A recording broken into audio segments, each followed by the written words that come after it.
et bienvenue dans ce nouveau numéro du Chablais Eco TV, le magazine vidéo du syndicat intercommunal d'aménagement du Chablais. Aujourd'hui, place à la culture avec la découverte de différents sites patrimoniaux ou culturels qui ont bénéficié de subventions régionales dans le cadre du contrat de développement avec la région Rhône-Alpes. Le premier contrat avec la région a permis au territoire de bénéficier de 6 600 000 euros, dont 2 600 000 pour le volet économie et tourisme. Dans ce volet ont été financés plusieurs projets de développement pour des sites patrimoniaux ou culturels que nous allons vous faire découvrir. 2 épisodes du Chablais Eco TV seront consacrés à ce sujet.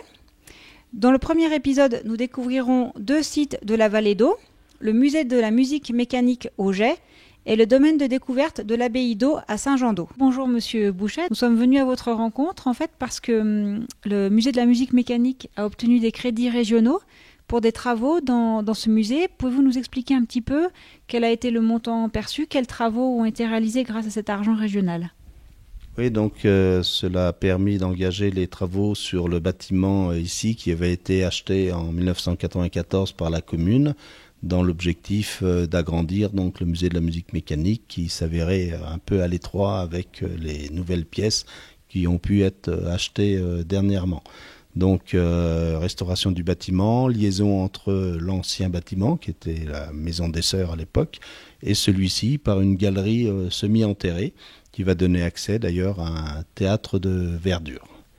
Les travaux atteignent 1 million d'euros et donc il y a eu des aides donc régionales pour 70 000 euros, du Conseil général également, de l'État pour la scénographie dans le cadre d'un contrat station. Qu'est-ce qu'on peut trouver dans ce musée ? Donc 550 pièces qui retracent toute l'histoire des appareils à reproduire les sons depuis leur origine. La musique mécanique est née dans les clochers d'église avec des carillons mécaniques. Ensuite, il y a eu les horloges à poids, toujours à cylindre pointé. Puis l'évolution avec les cartons perforés, les rouleaux de papier. Donc on explique tout cela à travers plusieurs salles, chaque salle présentant les instruments dans le contexte de leur époque.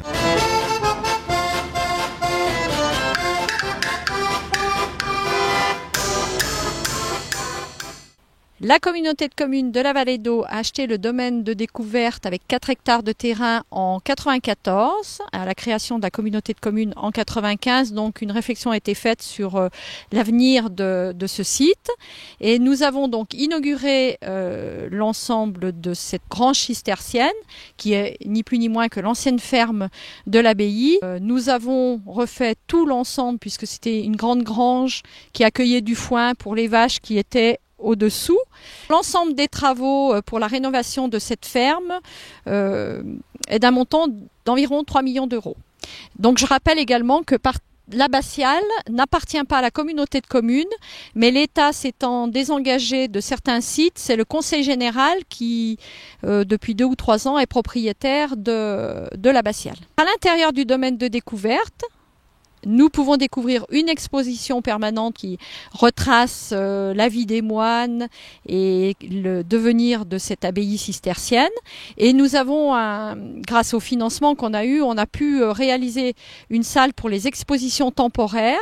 Donc la première exposition temporaire était l'exposition Boy et Barat. On remercie d'ailleurs le musée du Chablais qui nous avait prêté cette exposition.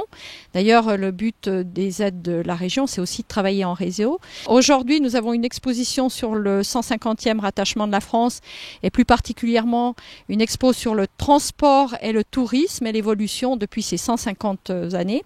Nous avons dans l'ensemble du domaine également un jardin, un potager médiéval et un jardin de plantes médicinales. Et des abeilles.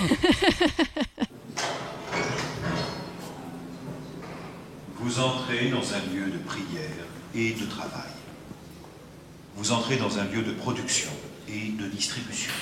Pour terminer ce magazine consacré aux subventions régionales attribuées au Chablais, il est tout à fait logique de vous faire découvrir le métier de conseiller régional. Quelles sont ses fonctions, ses attributions, quelles sont ses missions dans le Chablais?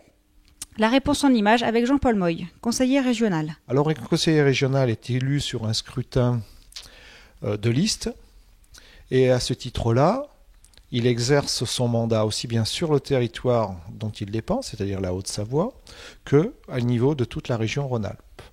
Ses compétences principales sont bien entendu les formations initiales, c'est-à-dire les lycées, les formations continues, l'apprentissage, les formations sanitaires et sociales. La région a quelques compétences dans le domaine du développement économique, dans le domaine de l'environnement. Nous sommes en titre normalement responsables des réserves naturelles régionales. Comme on veut être au plus près des citoyens, on veut aussi être au plus près des entreprises de façon à apporter un certain dynamisme économique. On s'est engagé notamment à ce que le budget de la recherche et de l'innovation en Rhône-Alpes soit doublé pour atteindre 5% du budget régional. Parce que sans recherche, il est bien évident que le pays ne progresse pas. La région Rhône-Alpes est la première région éco-région de France.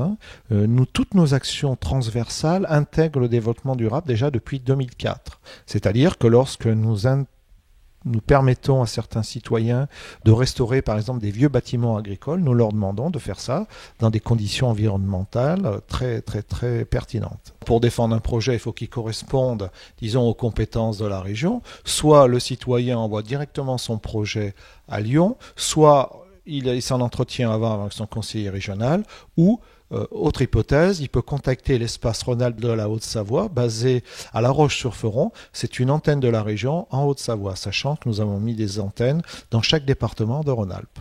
Et bien voilà, le magazine est terminé. Nous souhaitons de très bonnes vacances aux estivants qui sont dans le Chablais et ainsi qu'aux résidents du Chablais qui sont en vacances. Rendez-vous début septembre pour la suite de la visite des sites patrimoniaux et culturels du Chablais. Bonnes vacances!